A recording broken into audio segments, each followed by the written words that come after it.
आइए हम लोग English classes for all India सैनिक स्कूल एंट्रेंस एग्जामिनेशन के लिए जो इंग्लिश का सिलेबस हम लोग पढ़ रहे हैं वो प्रीपोजिशन चल रहा है। तो प्रीपोजिशन पहला ऐड हो गया, दूसरा इन हम पढ़ रहे हैं। इन में भी 13 यूजेज पहले हम लोग पढ़ लिए, 14वां यूजेज हम लोग आज इस क्लास में पढ़ने जा रहे हैं। तो आइए हम पढ़ते हैं कि is is used with is used with multiple references। आइए हम लोग इनका प्रयोग भिन्न भिन्न संदर्भों में कैसे होता है हम लोग उसको पढ़ेंगे। जैसे एग्जाम्पल क्या कह रहा है, एग्जाम्पल कह रहा है कि इन विच क्लास ठीक है, नाउन से पहले आके बता रहा है in which class do you read. आप किस क्लास में पढ़ते हैं? तो आप बताइएगा कि I read in class, I read in class, कहिएगा 10th कि मैं 10वां वर्ग में पढ़ रहा हूँ। किस वर्ग में पढ़ रहा हूँ? 10वां वर्ग में पढ़ रहा हूँ। अब देखिए ही वाज, उनका स्टेटस बता रहा है, ही वाज इन डेप्ट, वो बेचारा बहुत कर्ज में डूबा हुआ है। किसमें डूबा हुआ है? इन डेप्ट इन क्लास इन विच, देख रहे हैं ना। तो ऐसे ही हम लोग क्रमशः आगे हम लोग पढ़ते चलते हैं कि इसका प्रयोग कहाँ कहाँ हम लोग करते हैं, ठीक है ना। The patient was, the patient was, the patient was laying, the patient was laying in bed, ठीक है। यानी जो मरीज है वो बिस्तर पर पड़ा हुआ है, ठीक है ना। मरीज कहाँ पड़ा हुआ है? तो वो बिस्तर पर पड़ा हुआ है, ठीक है। अब देखिए can you in circle, can you in circle in between digit, in between numbers, ठीक है ना। In between numbers, in between जब नंबर सिस्टम पढ़ेंगे आप तो वहां भी आपको देखने को मिलेगा कि इन बिटवीन क्या है, ठीक है ना। तो इस तरह से आप लोग बहुत सारे वर्ड्स, बहुत सारे इनका प्रयोग आप पढ़ते जा रहे हैं। अब देखिए कह रहा है कि आर यू इन यूनिफॉर्म, क्या आप ड्रेस में है? आर यू यूनिफॉर्म, क्या आप पोशाक में है, अपने ड्रेस में है, जिस ड्रेस में जाना चाहिए उस ड्रेस में आप स्कूल जा रहे हैं, कॉलेज जा रहे हैं। तो इस संदर्भ में आप यूज किए। अब चलिए कहेंगे कि he has been in politics, वो तो बहुत दिनों से राजनीति में है, बहुत दिनों से राजनीति में है वो, ठीक है ना। तो इन पॉलिटिक्स इन यूनिफॉर्म, ठीक है ना।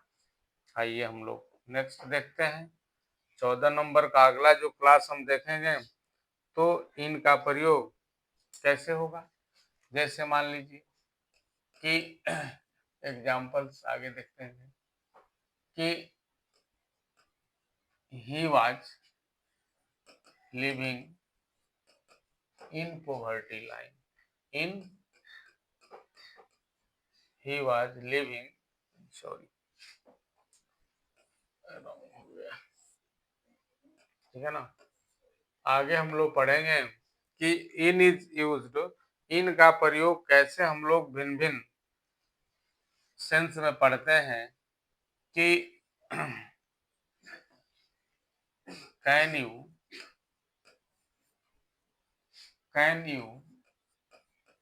Speak in English,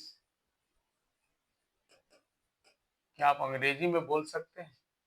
can you speak in English, ठीक है, क्वेश्चन मार्क रहेगा छात्रों। तो इस प्रकार हम लोग इनका प्रयोग जो है मल्टीपल सेंस में पढ़ रहे हैं और इससे हमारी जानकारी इनहेंस हो रही है प्रतिदिन। तो आप यहाँ पढ़े have you seen the birds, have you seen the birds in the sky? In the sky, क्या आसमान में आप पक्षियों को देखे हैं? Have you seen the birds in the sky, ठीक है ना। तो क्या आप इन पक्षियों को आसमान में देखे हैं? तो आप जरूर देखे होंगे। कुछ डिपार्टमेंट की बात हो जाती है कि वेयर इज मोहन, मोहन कहाँ है? तो हम कहते हैं कि my uncle is, my uncle is in army. मेरे अंकल कहाँ है? तो आर्मी में है। मेरे अंकल कहाँ है? तो आर्मी में है, यानी उनका विभाग क्या है? आर्मी है। तो इस प्रकार वो आर्मी में जॉब कर रहे हैं और उनकी जॉब बहुत अच्छी है, वो अपने जॉब से क्या है? तो संतुष्ट है, ठीक है ना। तो इस प्रकार हम लोग इनका प्रयोग बृहद पैमाने पर हम लोगों ने पढ़ा, देखा, और हम लोगों को बहुत ही मौका मिला सीखने के लिए कि इनका प्रयोग हम लोग मल्टीपल सेंस में कैसे कैसे पढ़ते हैं। जैसे हम कहते हैं कि some students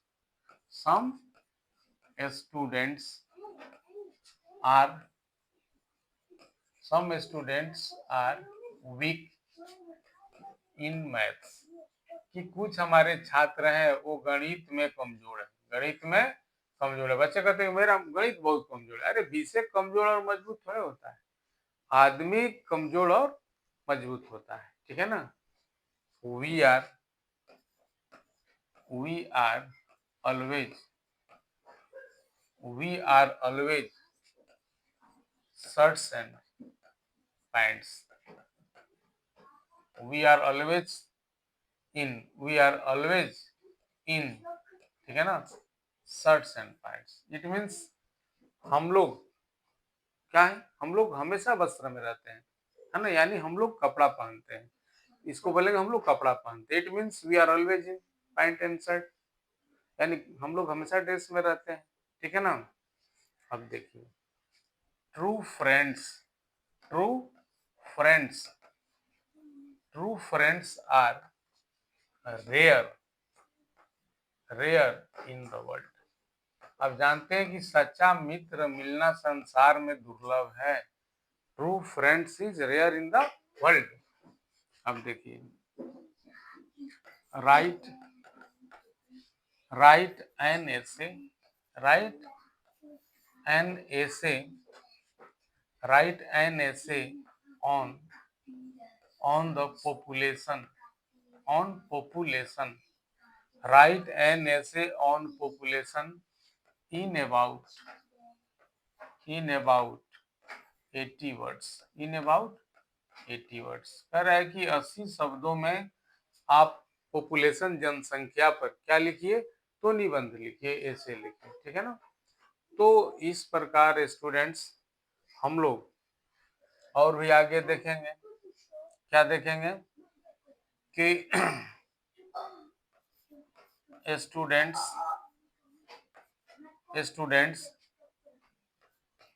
in Shanti Niketan,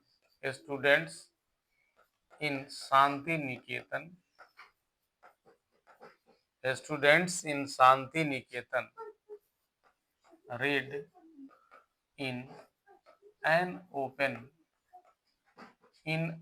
open sky. यानी शांति निकेतन के जो छात्र हैं वो एक खुले आसमान के नीचे, खुले आसमान में पढ़ रहे हैं, ठीक है ना।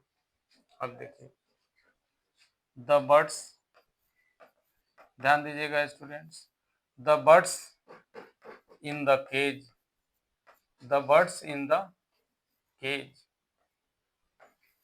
said to the birds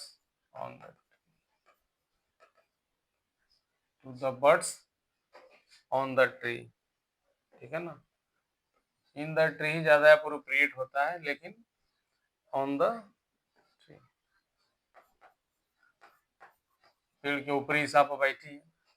तो इसका मतलब हुआ कि the birds in the cage, ठीक है ना, पिंजड़ा वाली चिड़िया पेड़ वाली चिड़िया से कही, क्या बोली कि आई सिंग मोर स्वीट देन यू, कि मैं तुमसे ज्यादा मधुर गीत गाती हूँ। ठीक है ना। तो इस प्रकार स्टूडेंट्स हम लोग इनका प्रयोग मल्टीपल सेंस में पढ़ते जा रहे हैं और हमारी ज्ञान बाय लीप्स एंड बाउंड्स दिन दूनी रात चौगुनी बढ़ रही है। ठीक है ना। तो इस प्रकार छात्र हम लोग इनका प्रयोग बहुतेरे पढ़ लिए। मुझे लग रहा है कि कोई ऐसी परीक्षा नहीं है अप टू सिविल सर्विसेज कि जिस सवालों का जवाब आप आसानी से नहीं दे सके, ऐसा नहीं होगा। इसलिए कि इनका मैक्सिमम यूजेज आपको पढ़ाया जा चुका है, मैक्सिमम रेफरेंसेस बताए जा चुके हैं। ठीक है ना। कुछ और जो है स्पेशल कुछ रूल्स है जिसको आपके समक्ष रखा जाएगा, बताया जाएगा। आप पढ़िए, देखिए और अपनी जानकारी को उस